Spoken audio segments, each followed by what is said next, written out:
And you just do your thing and go head. మిగతా వాళ్ళు కూడా నన్ను మరి కమల్ అవుతాడా హీరో అంటే నాది ఒకటే సమాధానం, హీరా హో తో చమ్కేగా హీ, if it is a diamond it will definitely shine, if he is an actor he will be fine. మనమేం design చేయక్కర్లా.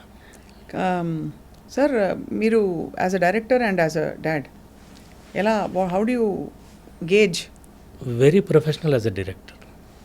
As a father I'm quite easy going. నేను పెద్ద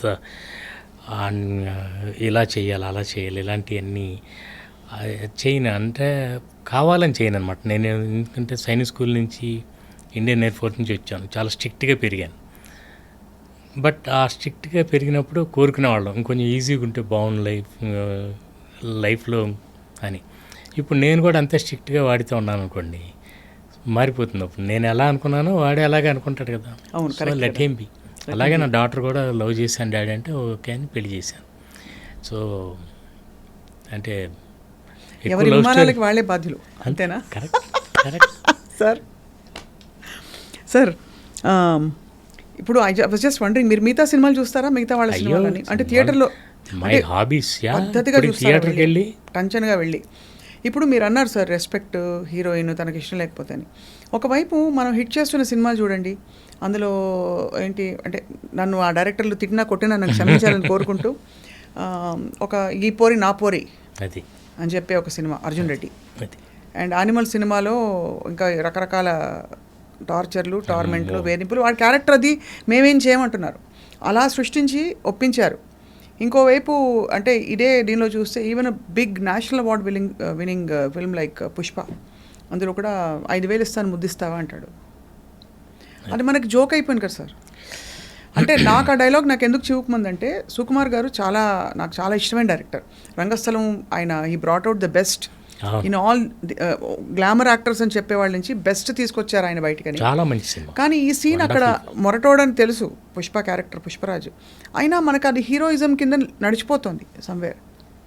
ఆ ఉన్నతమైన ఇదివరకటి సినిమాల్లో దొంగ అయినా సరే, దొంగరాముడు సినిమా ఉందనుకోండి, ఉన్నతమైన దొంగ ఉంటాడు, వాల్యూస్.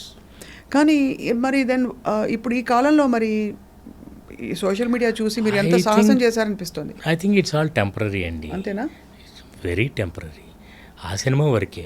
మీరు మళ్ళీ అలాంటి సినిమా తీస్తే అలాంటి ఎలిమెంట్స్ ఉంటే ఆడుతుందని చెప్పలేము. సో కొన్ని అందుకే నేను అనేది ఎక్సెప్షన్స్ ఉంటాయి. 98% of the audience they do not like this kind of ఈ వైలెన్స్ కానీ అమ్మాయిల్ని ఇలా చేయటం పెద్దగా ఇష్టపడరు. ఏదో 1-2 సినిమాలు ఆడతాయి అంతే.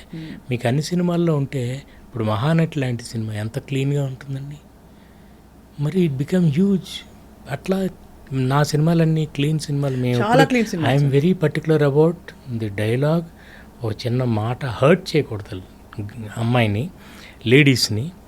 సో మేమెంతో మీకు చిన్న ఎగ్జాంపుల్ చెప్తాను. నువ్వు నాకు నచ్చాలో హేమ గారి క్యారెక్టర్ వెంకటేష్ గారిని వచ్చి, నువ్వు కానీ ఇట్లా చేసావంటే నీ జీవితంలో ఎప్పుడు పెళ్లి కాదు, పెళ్లి కాని ప్రసాద్ అంటే ఈయన జస్ట్ ఊరినే ఏడ్చేవాళ్ళే అనాలి. ఆ మాట అనటానికి పెట్టొచ్చా పెట్టకూడదు, తప్పు. అలా అనొచ్చా అమ్మాయిని? ఊరికనే క్యారెక్టర్ ప్రకారం నువ్వు చెప్పే వాటి నాన్సెన్స్ అనే అనాలి. అలాంటి మొక్క పెడితే ఏమన్నా ఫీల్ అవుతారేమో, తప్పు కదా. అంటే మనం అలా అనొచ్చా అనకూడదా అని ఎంతో తర్జన బట్టి పర్వాలేదు, ఇట్స్ చిన్నదే, అంత పెద్ద ఆలోచించాల్సింది కాదని చేసాం. నాగార్జున గారు మన్మధుల్లో కూడా అందుకే క్యాప్షన్ హీ హేట్స్ విమెన్ అనే క్యాప్షన్. ఎందుకంటే మన్మధుడు అనే టైటిల్ పెట్టిన తర్వాత నన్ను 2 రోజుల తర్వాత అడిగారు, ఏమంటే కొంచెం అది లేడీస్కి బాగుండదేమో, లైక్ చేయరేమో, మన్మధుడు అంటే ప్లే బాయ్లా ఉంటాడని రారేమో థియేటర్కి. దాన్ని కౌంటర్ చేయడానికే క్యాప్షన్ హీ హేట్స్ విమెన్. అప్పుడు మీకు కాంట్రాస్ట్ వచ్చేస్తుంది. అవును. So it becomes slightly interesting. అవునవును. అట్లా మీరు షాక్డ్ ఈ సినిమా చూసినప్పుడు? అంటే ఫ్రాంక్లీ స్పీకింగ్ నాకు చాలా మీరు ఎంత ఫీల్ అయ్యారో అంతకంటే చాలా ఎక్కువ ఫీల్ అవుతాను నేను. అంటే డైరెక్షన్ అనేది I think we should be socially responsible. Your film is the index of your mind. So మనం ఏం చెప్తున్నామో చాలా జాగ్రత్తగా ఆచితూచి, మన స్క్రిప్ట్ ఎందుకు రాసుకుంటాం, అంతే. 100 సార్లు చదువుకోవాలి. మనం ఏం తీస్తున్నామో బ్యాలెన్స్ చేసుకుని తీయాలి. ఏది పడితే అది తీసేయకూడదు.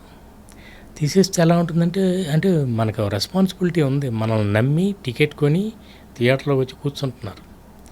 సో మనం వాళ్ళకి గౌరవించాలి మనం. So you should entertain them, you should not hurt them. వాళ్ళలో 2-3 నచ్చకపోయినా ఒక బ్యూటిఫుల్ ఫిల్మ్, ఆ ఫ్రెంచ్ ఫిల్మ్ సైలెంట్ ఫిల్మ్, వాడు సైలెంట్ ఎరా నుంచి హీరో షిఫ్ట్ అయ్యి వస్తాడు. పొద్దున్నే వచ్చి ఒక అతను బెల్ కొడతాడు. బెల్ కొడితే డోర్ ఓపెన్ చేస్తే నిన్న మీ సినిమా నేను చూశాను సార్ అంటాడు. ఏం టికెట్ డబ్బులు అడగడానికి వచ్చావా అంటాడు హీరో. ది ఆర్టిస్ట్ అని సినిమా మీరు చూసే ఉంటారు. ఆస్కార్ వచ్చింది. అట్లా మన సినిమా చూసిన తర్వాత ఏంటా ఈ సినిమా మీరు తీశారు అని మన వాళ్ళు అడిగితే అవమానంతో తలదించుకోవాల్సి వస్తుంది.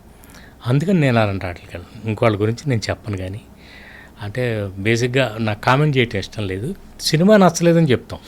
నేను సినిమా చూసాను అంతవరకే. అంటే beyond that I don't generally, I just keep to my self.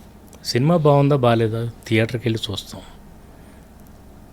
కొన్నిసార్లు ఒక్కొక్కసారి లేచి వచ్చేయాలి అనిపిస్తుంది. అమ్మో ఐ కాంట్ టేక్ ఇట్, చూడలేమని కొన్ని తల తిప్పేసుకుంటాం. ఏదైనా సంథింగ్ హార్డ్గా సీన్ అది ఉన్నప్పుడు చాలా ఇబ్బందిగా ఫీల్ అవుతాం. అదే నా బాధ. ఫ్యామిలీతో కలిసి వెళ్ళి ఫ్యామిలీతో పాటు ఎంజాయ్ చేయలేకపోయానే ఈ సినిమా అని చాలా ఫీల్ అవుతాను నేను. సో అలా మరి Usha Parinayam I think will be a breath of fresh air. Usha Parinayam నేను నా సినిమా గురించి ముందే బిల్డప్ ఇవ్వకూడదని చెప్పట్లేదు. కానీ మీకు చాలా రోజుల తర్వాత మళ్ళీ ఇలాంటి ఇంత క్లీన్ సినిమా చూసాం. You can watch it with your friends, your family, అక్కలు చెల్లెళ్ళు అన్నలు తమ్ముళ్ళు అమ్మమ్మలతో సహా చూడవచ్చు. There is something for everybody and it's very clean. నాకు I'm very particular about those things. ఒక చెత్త మాట ఉండకూడదు, ఒక చెత్త సీన్ ఉండకూడదు. అందం ఉంటుంది, బ్యూటిఫుల్. చాలా కాస్ట్యూమ్స్ అవి చూస్తే బ్యూటీ అంటే నాకు చాలా ఇష్టం. నేను బ్యూటిఫుల్గా చూపిస్తాను హీరోయిన్ అందాన్ని. కానీ అందంగానే చూపించాలి, అశ్లీలంగా చూపించకూడదు. అట్లా ఇట్ షుడ్ బి క్లీన్. ఏదైనా రొమాన్స్ ఉంటుంది బోల్డ్ అంతా వాళ్ళ మధ్య, యూనో లాట్ ఆఫ్ ఫ్లర్ట్ చేయొచ్చు కానీ హర్ట్ చేయకూడదు. భలే ఉంది.